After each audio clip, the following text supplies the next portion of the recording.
नमस्ते दोस्तों, आप सभी का स्वागत है मेरे YouTube चैनल पे बायो जर्नी विद प्रोफेसर सागर। अगर आपको बायोलॉजी के कंसेप्ट बहुत ही सिंपल वे से सीखना है तो ये वीडियो को आप ज़रूर लाइक करो, सब्सक्राइब करो ये चैनल को और आपके दोस्तों के साथ भी शेयर करो। Welcome to another lecture of human nutrition. Previous lecture में हम लोगों ने डिस्कस किया था फिजियोलॉजी ऑफ डाइजेशन, डाइजेशन कैसे होता है उसके बारे में सीखा था। तो आज हम लोग बात करेंगे ये डाइजेस्टेड फूड कैसे एब्जॉर्ब होगा, बॉडी में कैसे एसिमिलेट होता है और कैसे finally it undigested waste product कैसे बाहर जाता है, that is called as egestion. तो आज हम लोग तीन कंसेप्ट के बारे में बात करेंगे। पहला है एब्जॉर्प्शन, दूसरा है एसिमिलेशन और तीसरा है इजेशन। सो हम लोग अभी डिस्कस करते हैं पहला पार्ट जो है एब्जॉर्प्शन। सो एब्जॉर्प्शन क्या होता है? जब भी आपका डाइजेशन होगा, कॉम्प्लेक्स फूड जो है जो सिंपल में कन्वर्ट होता है, राइट। सिंपल फूड क्या रहेगा? Glucose for example, amino acids, simple sugars, then fatty acid, glycerol. तो ये जितने भी सिंपल फूड प्रोडक्ट है जो डाइजेशन के वजह से फॉर्म हुए हैं, और ये सब सिंपल फूड प्रोडक्ट ये एलिमेंट्री कैनाल से ट्रांसफर हो जाएंगे, इंटेस्टाइन से ट्रांसफर हो जाएंगे आपके ब्लड एंड लिम्फ में, जिसको हम लोग बोलते हैं एब्जॉर्प्शन। तो देखो डेफिनेशन क्या है। Absorption is a transfer of the end product of digestion from intestine to the circulatory fluid. मतलब ये ट्रांसफर हो रहे हैं, किधर से ट्रांसफर हो रहे हैं? From intestine to the circulatory fluid. Circulatory fluid क्या है? Blood and lymph. तो एब्जॉर्प्शन का दो टाइप है basically, one is called as passive and another is called as active. तो अगर आपने ये डायग्राम में देखा, ये डायग्राम में देखो, जितने भी एब्जॉर्ब सिंपल फूड है, that simple food material is going to enter into the cell. Cell के अंदर आएंगे and then it become a part of the cell, right, जिसको हम लोग एसिमिलेशन बोलते हैं। तो एब्जॉर्प्शन के दो वेज है, one is called as passive, another is called as active. अभी याद रखो हमेशा, पैसिव के लिए एनर्जी की जरूरत नहीं है, it is not energy dependent process. Whereas active के लिए एनर्जी की जरूरत है जो एटीपी प्रोवाइड करेगा। अभी पैसिव का फिर से दो टाइप है, ऑस्मोसिस एंड डिफ्यूजन। डिफ्यूजन का फिर से दो टाइप है, सिंपल एंड फैसिलिटेटेड। तो हम लोग ईच टाइप हम लोग डिटेल में देखेंगे क्या होता है पैसिव में, एक्टिव में क्या होता है, ऑस्मोसिस में क्या होगा, डिफ्यूजन में क्या होगा। तो पहले हम लोग स्टार्ट करते हैं पैसिव ट्रांसपोर्ट के साथ। Okay, the first way is passive transport. Passive absorption या फिर पैसिव ट्रांसपोर्ट में क्या होता है, यहाँ पे अगर आपने डायग्राम में देखा, ये जो मूवमेंट है ये मूवमेंट हमेशा मॉलिक्यूल का होगा from high concentration to low concentration. तो आपको दिख रहा है ये सेल मेम्ब्रेन है, सेल मेम्ब्रेन के बाहर की तरफ ज्यादा कॉन्सेंट्रेशन है, अंदर की तरफ कम कॉन्सेंट्रेशन है। तो ये मॉलिक्यूल मूव हो जाएंगे from high concentration to low concentration. Okay, तो अगर वाटर मॉलिक्यूल मूव हो रहे हैं from high concentration to low concentration, उसको हम लोग बोलते हैं ऑस्मोसिस, राइट। तो यहाँ पे देखो, absorption of nutrient from high concentration और फ्रॉम हाई कॉन्सेंट्रेटेड रीजन, दिख रहा है डायग्राम में, to the low concentrated region without expenditure of energy. ये सबसे इंपॉर्टेंट है, यहाँ पे कोई भी एनर्जी की जरूरत नहीं है, बराबर। तो यहाँ पे दो है टाइप, क्या है? That is osmosis and diffusion. Osmosis किसका होगा? एब्जॉर्प्शन ऑफ वाटर, मतलब water is going to move from high concentration to low concentration, जिसको हम लोग बोलेंगे ऑस्मोसिस। अगर सोल्यूट मॉलिक्यूल है तो उसको हम लोग बोलेंगे डिफ्यूजन। तो ये डिफ्यूजन का भी दो टाइप है, right. There is a simple diffusion, there is a facilitated diffusion. तो इसमें क्या हो रहा है, सिंपल डिफ्यूजन में the solute molecule are going to move from high concentration to low concentration without help of anything, मतलब किसकी भी वो हेल्प लेगा नहीं, कोई भी उसको हेल्प नहीं करेगा फॉर द ट्रांसपोर्ट। लेकिन there are certain transmembrane protein, दिख रहा है ये मेम्ब्रेन प्रोटीन, जिसको हम लोग बोलते हैं कैरियर प्रोटीन। अगर ये कैरियर प्रोटीन हेल्प कर रहे हैं ट्रांसपोर्ट के लिए from high concentration to low concentration, तो उसको हम लोग बोलते हैं फैसिलिटेटेड डिफ्यूजन। फैसिलिटेटेड डिफ्यूजन मतलब diffusion with the help of someone. अभी ये समवन क्या है? This is a carrier protein और ट्रांसपोर्ट प्रोटीन, जो क्या करेगा? ट्रांसफर करेगा molecule from high concentration to low concentration. So there are two types, simple diffusion and facilitated diffusion. Simple diffusion में क्या हो रहा है, molecule alone can be diffuse, उसको किसकी भी हेल्प की जरूरत नहीं है, लाइक विटामिन, क्लोराइड, आयन, ये क्या हो गए, ट्रांसफर हो गए सिंपल डिफ्यूजन से। लेकिन फैसिलिटेटेड डिफ्यूजन के लिए कोई तो ट्रांसपोर्ट मॉलिक्यूल या फिर कैरियर की जरूरत है जो कैरी करेगा from one end to another end of the plasma membrane, मतलब प्लाज्मा मेम्ब्रेन के एक तरफ से दूसरे तरफ तक लेके जाएगा। तो यहाँ पे जो फ्रक्टोज है, मैनोज है, इनके लिए क्या है, इवन दैट इज सोडियम, इनके लिए क्या है, ये कैरियर प्रोटीन की जरूरत है, ट्रांसपोर्ट प्रोटीन की जरूरत है, जो मेम्ब्रेन के अक्रॉस है, जो मेम्ब्रेन के अक्रॉस लाइंग है। Can you see this, it is lying across the membrane, तो it is spread throughout the membrane, पूरे मेम्ब्रेन में स्प्रेड हुआ है, so that it can transfer from one outside to the inside. तो ये हुआ passive transport के types, that is simple diffusion and facilitated diffusion. It is a type of diffusion, whereas osmosis is again a diffusion of water molecule. That is a active transport, नाम से ही पता चलता है active transport, मतलब इसके लिए energy की जरूरत है, और ये एनर्जी कौन प्रोवाइड करेगा, एटीपी। मतलब यहाँ पे मूवमेंट तो हो रहा है, मूवमेंट कैसे हो रहा है, from low concentration to high concentration. ये देखो एग्जैक्टली अपोजिट है, यहाँ पे लो कॉन्सेंट्रेशन से मॉलिक्यूल जा रहे हैं हाई कॉन्सेंट्रेशन के लिए, और यहाँ पे एटीपी की जरूरत है, ये एग्जैक्टली डिफ्यूजन के अलग है, एग्जैक्टली अपोजिट है। तो absorption of nutrient from lower concentrated region to the higher concentrated region, okay, that is called as active transport, and it required the energy, ये एनर्जी के लिए कौन जरूरत है, एटीपी जरूरत है। ATP is called as currency of the cell which is produced by the mitochondria। तो जितने भी अमीनो एसिड एब्जॉर्ब हो रहे हैं, जितने भी मोनोसेकेराइड लाइक ग्लूकोज एब्जॉर्ब हो रहे हैं, इलेक्ट्रोलाइट हो रहे हैं, इसके लिए एक्टिव ट्रांसपोर्ट की जरूरत है। और हमेशा याद रखो एक्टिव ट्रांसपोर्ट कैसे होगा, from low concentrated region to the high concentrated region. तो ये डिफरेंट प्रोसेसेस इन्वॉल्व है for the transport of molecule, okay, और for the absorption of the molecule from alimentary canal to the blood और lymph. तो अभी हम लोग discuss करते हैं ये लिपिड्स का एब्जॉर्प्शन कैसे होता है। तो अगर आपने यहाँ पे देखा, ये डायग्राम को हम लोग पहले देखते हैं, then we will discuss about the points. तो यहाँ पे फैटी एसिड एंड मोनोग्लिसराइड्स है, दिख रहे हैं। तो ये मोनोग्लिसराइड्स एंड फैटी एसिड्स ये इमल्शन में फॉर्म हो जाएंगे। ओके, अभी ये कहाँ पे हो रहा है, lumen of the intestine. Emulsion के बाद ये छोटे छोटे ड्रॉपलेट्स में कन्वर्ट हो जाएंगे, obviously by the action of bile and bile salt basically. तो these are called as micelles. So these fatty acids and monoglycerides ये माइसेल्स को छोड़ देंगे, these micelles, and then they are going to enter into the epithelial cells, ये epithelial cells के अंदर। तो ये intestinal cells है। अभी ये epithelial cells के अंदर क्या हो रहा है, फैटी एसिड लिंक हो जाएंगे और ये क्या फॉर्म करेंगे, ट्राइग्लिसराइड्स। ये फैटी ग्लोब्यूल्स है, ये कोट हो जाएंगे प्रोटीन से। So this protein coated fat globules, जिसको हम लोग बोलते हैं काइलोमाइक्रोन। ओके, ये काइलोमाइक्रोन कहाँ पे होंगे form, inside the Golgi apparatus. Now ये काइलोमाइक्रोन बाहर आएंगे इंटेस्टिनल सेल से, और ये लैक्टियल्स के अंदर जाएंगे। लैक्टियल्स क्या है, लिम्फ कैपिलरीज है जो इंटेस्टाइन से आते हैं। Why it is called as lacteals, because it is white in colour. White colour क्यों है, because of the absorb fat. तो ये lymph in the lacteal transport that chylomicron away from the intestine. तो ये ऐसे क्या होता है, फैट्स का एब्जॉर्प्शन या फिर लिपिड का absorption.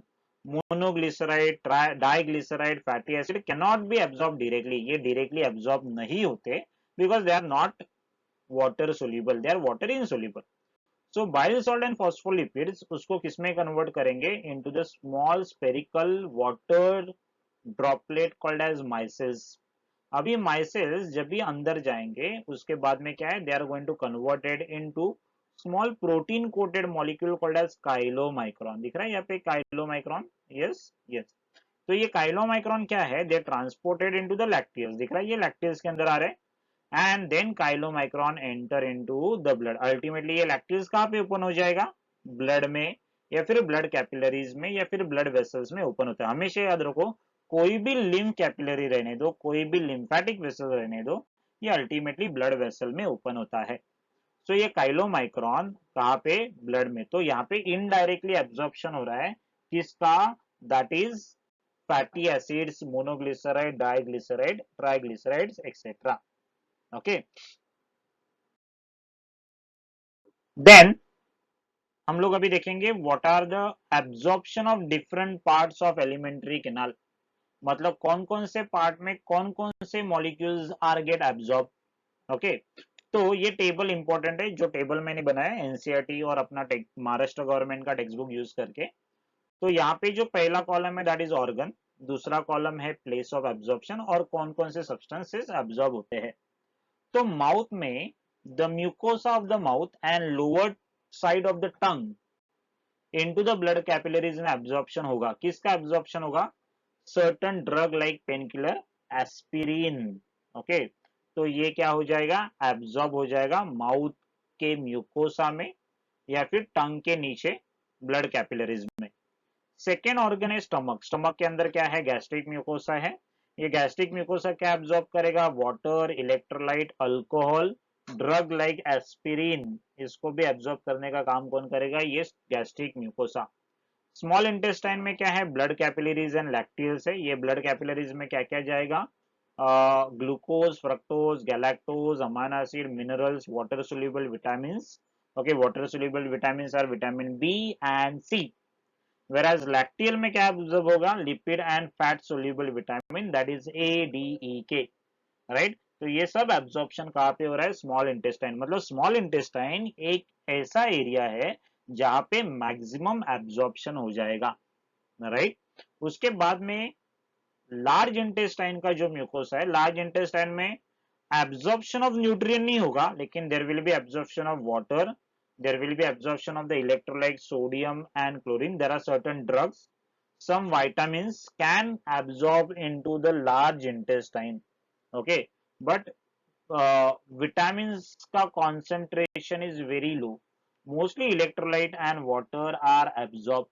Okay, so once these all the things are get absorbed, एक बार पूरे ये substances absorb होने के बाद जो undigested waste product है वो क्या हो जाएगा, थ्रोन हो जाएगा, it will be thrown out of the body. तो पहले एब्जॉर्प्शन होगा, एब्जॉर्प्शन से ये सब्सटेंसेस आएंगे ब्लड में, ये सब्सटेंसेस आएंगे लिम्फ में, और उसमें से ये टिश्यू के पास जाएंगे। देखो इलियम है स्मॉल इंटेस्टाइन का। This is very important area of the absorption. Ilium is the chief area of absorption. याद है, ilium is a small, it is a part of small intestine. पहला है, what is the first part of the small intestine, duodenum. Duodenum के बाद में क्या आएगा, jejunum. उसके बाद में क्या आएगा, इलियम। तो इलियम में मैक्सिमम एब्जॉर्प्शन होगा। क्यों होगा, बिकॉज ऑफ द लेंथ, उसका लेंथ ज्यादा है, वो ज्यादा कॉइल्ड है, और उसके ऊपर विलाय है। Can you see the finger like projection, जितना ज्यादा विलाय उतना ज्यादा एब्जॉर्प्टिव सरफेस एरिया, उतना ज्यादा एब्जॉर्प्शन। तो ये विलाय के वजह से क्या हो रहा है, ओवरऑल एब्जॉर्प्शन बढ़ेगा। क्या, किसका एब्जॉर्प्शन, एब्जॉर्प्शन ऑफ न्यूट्रिएंट। तो उसके वजह से इलियम में मैक्सिमम एब्जॉर्प्शन होगा न्यूट्रिएंट्स का। एसिमिलेशन और इजेशन देखो क्या होता है। एसिमिलेशन मैंने बोला, जैसे ही सब्सटेंस एब्जॉर्ब हो जाएंगे, they are incorporate into the tissue. मतलब ये टिश्यू के अंदर जाएंगे, it will be the part of the protoplasm. तो ये जो एब्जॉर्ब फूड मटेरियल है, ये फाइनली टिश्यू के पास जाएगा, ये प्रोटोप्लाज्म का पार्ट हो जाएगा, और उसको हम लोग बोलेंगे एसिमिलेशन। तो पहला स्टेटमेंट देखो क्या है, the absorbed material are then incorporated into tissue for their activities. It is called as assimilation. So undigested substances like fiber, dead bacteria, etc. from the feces. तो feces के अंदर क्या क्या हो सकता है, undigested waste product है, उसके बाद में प्लांट फाइबर है जो हम लोग डाइजेस्ट नहीं कर सकते। उसके बाद में क्या है, डेड म्यूकोसल सेल्स होते हैं, बैक्टीरिया हो सकता है, इनऑर्गेनिक सॉल्ट हो सकता है, and water. All these are part of the undigested waste product which is going to form the faeces. Faeces मतलब अनडाइजेस्टेड वेस्ट प्रोडक्ट। अभी ये जो फीकस है ये कहाँ पे आएगा, एंटर इनटू द सीकम। दिख रहा है ये सीकम। फ्रॉम द सीकम यहाँ पे देखो there is a valve called as ileocaecal valve. ये क्या करेगा, it is going to prevent a back flow of faeces, मतलब फीकस फिर से रिटर्न नहीं जाएगा बिकॉज ऑफ इलियोसिकल वाल्व। और ये फीकस ऊपर की तरफ बढ़ेगा, पहले जाएगा कोलॉन में, दिख रहा है ये colon, ascending colon, transverse colon, descending colon. यहाँ पे वाटर का एब्जॉर्प्शन होगा, सॉल्ट का एब्जॉर्प्शन होगा। म्यूकस क्या करेगा, ये फीकस को बाइंड करेगा, उसको स्लिपरी बनाएगा so that it can be easily come out, right. तो faeces are temporarily store in the rectum, ये रेक्टम में टेम्परली स्टोर हो जाएगा, and then it is eliminated by the anus. तो ये एनस में यहाँ पे देखो internal and external anal sphincter है। दिस एक्सटर्नल एनल स्फिंक्टर है, it is under voluntary control. Okay, तो ये वॉलेंटरी प्रोसेस है, okay, which is going to control opening and closing of the anus with the help of sphincter muscles। Okay, तो जब भी ये rectum distend हो जाएगा, यहाँ पे जब भी फिकस एक्यूमुलेट हो जाएगा तो यहाँ पे क्या हो जाएगा, उसका जो डायमीटर बढ़ेगा बिकॉज ऑफ द प्रेशर। तो यहाँ पे प्रेशर सेंसिटिव रिसेप्टर होते हैं जो मैसेज भेजेंगे फॉर द इजेशन और डेफिकेशन। तो ये न्यूरल रिफ्लेक्सेस है जो इजेशन या डेफिकेशन के लिए होना चाहिए, उसको एक्टिवेट करने का काम कौन करेगा, ये प्रेशर सेंसिटिव रिसेप्टर जो रेक्टम में प्रेजेंट होते हैं। तो ये हुआ एसिमिलेशन एंड इजेशन के बारे में। और एक कंसेप्ट हम लोग डिस्कस करने वाले हैं, that is a nutritional value. तो न्यूट्रिशनल वैल्यू बेसिकली क्या होता है, it is the amount of heat liberated by complete combustion of 1 gram food. For example आपको दिख रहा है ये बॉम्ब कैलोरीमीटर है। ये बॉम्ब कैलोरीमीटर में जब भी मैं 1 ग्राम फूड रखेगा यहाँ पे, ये 1 ग्राम फूड को मैं अलाउ करेगा टू बर्न। ये बर्न होने के बाद जो कुछ हीट रिलीज करेगा, राइट, तो उसको हम लोग बोलते हैं ग्रॉस कैलोरीफिक वैल्यू। ओके, या फिर उसको बोलते हैं that is gross energy. So what is gross calorific value या फिर ग्रॉस एनर्जी? देखो डेफिनेशन क्या है, the amount of heat liberated bye complete combustion of 1 gram of food. मतलब जब भी 1 ग्राम फूड को मैं बर्न करेगा, जितना भी हीट रिलीज होगा किधर, बॉम्ब कैलोरीमीटर के अंदर, उसको हम लोग बोलते हैं ग्रॉस कैलोरीफिक वैल्यू या फिर ग्रॉस एनर्जी। ये एनिमल में energy content of the food is express in term of heat energy, right. Okay, ये क्या है, एनर्जी जो है फूड का, जो जितना भी एनर्जी है वो हीट एनर्जी में कंसिडर किया जाता है एनिमल में। So actual energy produce by 1 gram of food, जो एक्चुअल एनर्जी एनिमल में प्रोड्यूस हो रहा है, उसको हम लोग बोलते हैं फिजियोलॉजिकल वैल्यू। तो ये टेबल देखो, ये टेबल बहुत ही इंपॉर्टेंट है, आपको याद रखना है। तो टेबल में जो ग्रॉस कैलोरीफिक वैल्यू वो अलग है। फैट से 1 ग्राम फैट से कितना मिलेगा, 9.45 किलो कैलोरी पर ग्राम।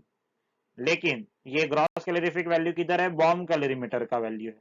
लेकिन आपके बॉडी में जब भी ये फूड बर्न होगा और हीट रिलीज होगा, वो कितना होगा, 9 किलो कैलोरी पर ग्राम। प्रोटीन, प्रोटीन में कितना है, 5.65, जो ग्रॉस कैलोरीफिक वैल्यू है जो बॉम्ब कैलोरीमीटर में मिलेगा। लेकिन एक्चुअल बॉडी में जो मिलेगा that is a 4 kilo calorie पर ग्राम। कार्बोहाइड्रेट में 4.1, that is a gross calorific value जो बॉम्ब कैलोरीमीटर में मिलेगा। एक्चुअल आपके बॉडी में कितना मिलेगा, 4 किलो कैलोरी पर ग्राम। तो ये जितनी भी वैल्यूज है वो नीट के लिए इंपॉर्टेंट है, आपको याद रखना पड़ेगा। ओके, तो आपको याद रखना है ग्रॉस कैलोरीफिक वैल्यू कभी मिलेगा, जब भी आप 1 ग्राम फूड को बॉम्ब कैलोरीमीटर के अंदर जलाओगे। लेकिन जब भी ये फूड आपके बॉडी के अंदर बर्न हो रहा है, उसको हम लोग बोलते हैं physiological value. Okay, I hope आपको ये लेक्चर समझ में आया रहेगा, राइट।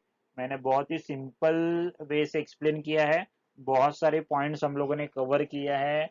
मैंने आपको टाइप ऑफ एब्जॉर्प्शन भी एक्सप्लेन किया है with help of diagram. So hopefully ये लेक्चर आपको इंटरेस्टिंग लगा रहेगा। सो ऐसे ही इंटरेस्टिंग लेक्चर सुनने के लिए ये चैनल को आप जरूर सब्सक्राइब करो, आपके दोस्तों के साथ भी शेयर करो और बेल आइकन पे भी क्लिक करो, ताकि जब भी मैं कोई नया वीडियो अपलोड करूं उसका नोटिफिकेशन आपको तुरंत मिल जाए। तो मिलेंगे नए लेक्चर में नए टॉपिक के साथ। Till then, bye bye.